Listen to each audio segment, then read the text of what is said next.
Judge not, that ye be not judged. God reserves to himself the judgment of the heart of man.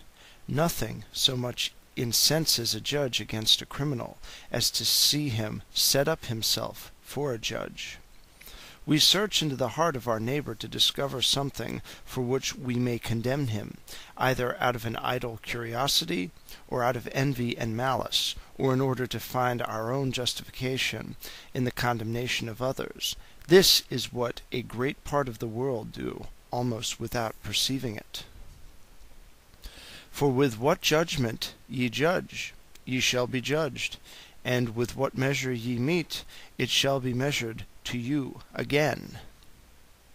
We believe it because Christ has said it, that we shall be treated at the last judgment as we shall have treated others, and yet we act every day as if we did not believe it.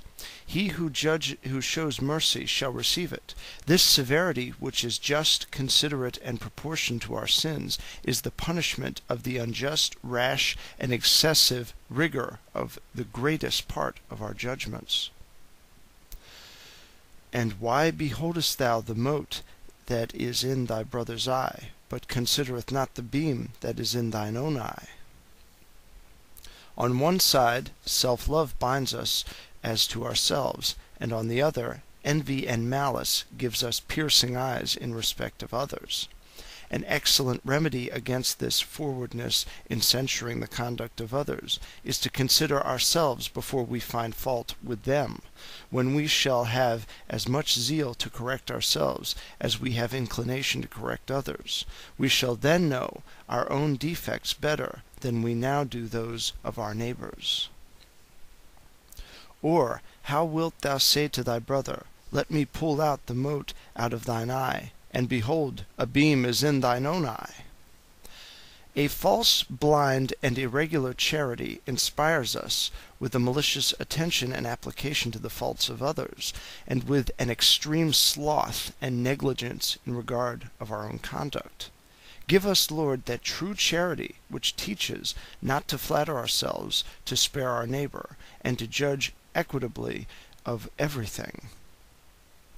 Thou hypocrite, first cast out the beam out of thine own eye, and then shalt thou see clearly to cast out the mote out of thy brother's eye.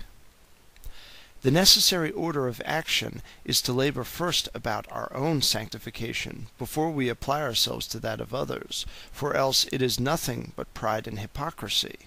A blind, precipitate, and ungoverned zeal is good for nothing but to puff us up, to darken our understanding more and more with respect to ourselves, and to make us commit very great fault with respect to others.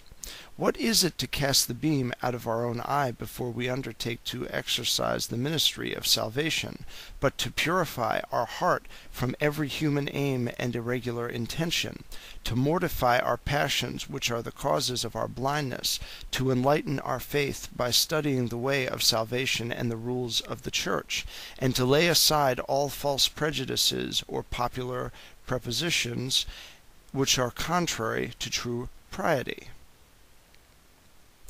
Give not that which is holy unto dogs, neither cast ye your pearls before swine, lest they trample them under their feet, and turn again and rend you.